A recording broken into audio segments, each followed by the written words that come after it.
Have you ever felt that the world is fundamentally unfair? Why does it seem like those who are already wealthy can make money as easily as breathing, while those who are poor struggle desperately just to hold on to what little they have? Why does a famous YouTube channel get millions of views on a mediocre video, while a new creator pouring their heart into a masterpiece gets 0 clicks? This isn't about karma. It isn't about destiny. It is the operation of the cruelest mathematical and sociological law in existence, a law written in the Bible 2,000 years ago, yet it silently governs every second of your life today. Welcome to the mechanism that defines human inequality. It is called the Matthew effect. The name comes from the book of Matthew, chapter 25, verse 29. For to everyone who has will more be given, and he will have an abundance. But from the one who has not, even what he has will be taken away. Sounds harsh, doesn't it? But this is the reality discovered by sociologist Robert K. Merton. It permeates every field, not just money, but fame, opportunity, and success. The mechanism works through what is called cumulative advantage. Imagine Canadian hockey players. Malcolm Gladwell famously noted that a disproportionate number of elite hockey players are born in January, February, and March. Why? Do winter stars align to grant athletic talent? No. The answer is painfully simple. In Canada, the age cutoff for youth hockey is January 1st. This means a kid born on January 1st is nearly a full year older than a kid born on December 31st. At age 10, a 12-month gap in physical maturity is massive. The older kid is bigger, stronger, and faster. Coaches mistake this maturity for talent and select them for the elite teams. Once on the elite team, they get better coaching, more practice time, and higher-level competition. By the time they reach adulthood, they are genuinely better than the younger kids, not because of innate talent, but because of a tiny initial advantage that was magnified over time. This is the core of the Matthew effect. Success is not a linear line. It is an exponential curve. Those who take the lead in the first step get to run faster in the second, and by the third, they're miles ahead. We see this most clearly in business and finance. A person with $1 million in capital doesn't just make 10 times more than a person with $100,000. They might make 100 or 1,000 times more. Why? Because capital buys access to resources others can't touch. The rich can hire the best consultants, the fiercest lawyers, the latest technology. Most importantly, they can afford to fail more. A wealthy person can try 10 business ideas, fail 9 times, and hit the jackpot on the 10th. A poor person has 1 shot. If they miss, it's game over. The advantage of having a long runway allows the rich to wait for the perfect timing, while the poor must grab whatever is available just to survive, often making suboptimal choices. Even scarier is how the Matthew effect dominates social media algorithms.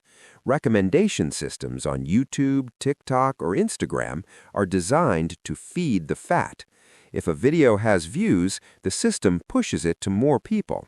If it has no views, it gets buried. This creates a winner-takes-all economy. The number 1 artist in the world might be only 1% better than the artist at number 100, but they earn 1,000,000 times more.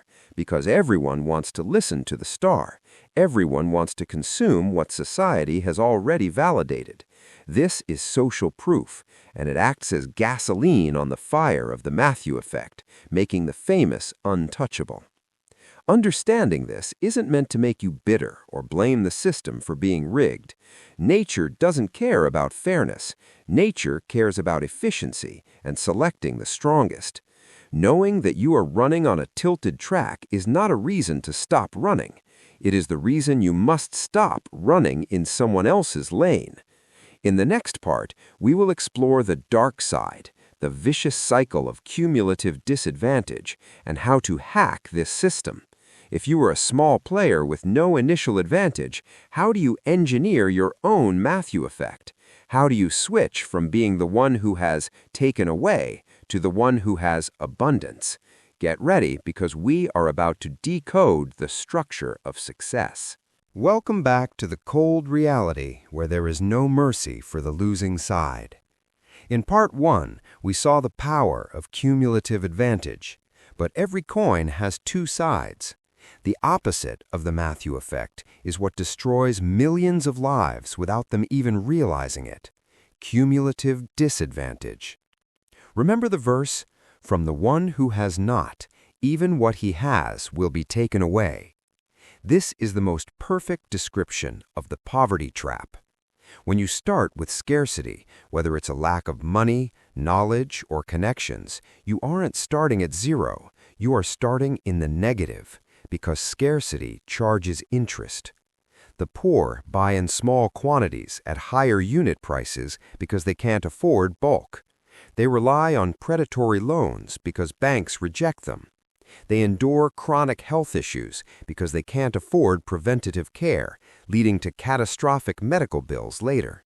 This is the poverty tax the system collects from the vulnerable. The less you have, the more the world demands from you. And when your brain is hijacked by the anxiety of survival, scarcity mindset, your IQ temporarily drops. Long-term planning collapses.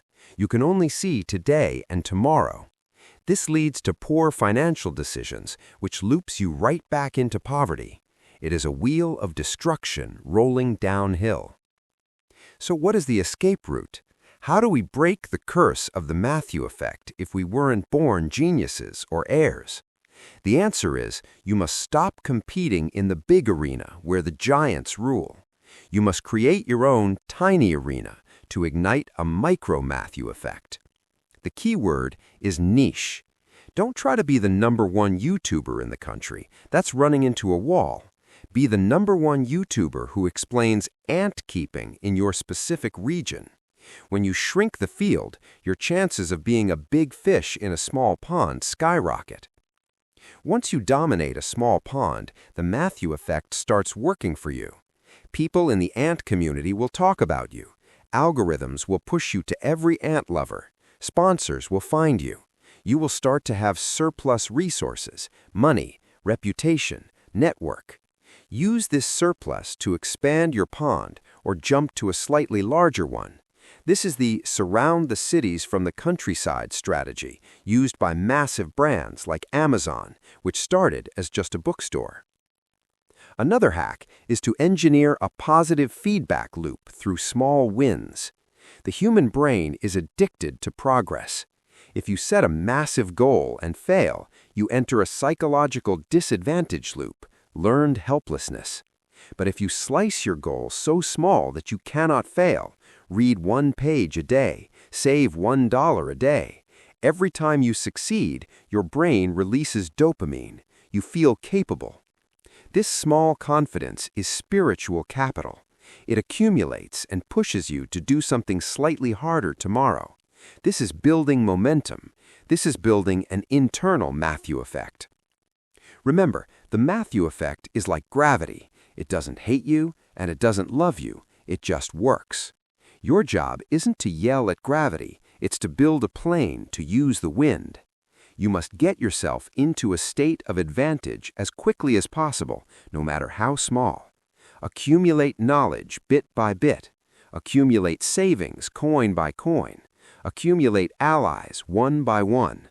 Do not underestimate incremental progress. In the world of the Matthew effect, 1.01 to the power of 36 is exponentially more massive than you think. Be greedy for progress. Protect your momentum and force yourself across the line from having not to having. Because the moment you cross that line, the entire world will conspire to push you further than you ever imagined. To everyone who has, more will be given. Let this sentence be your prophecy, not your curse.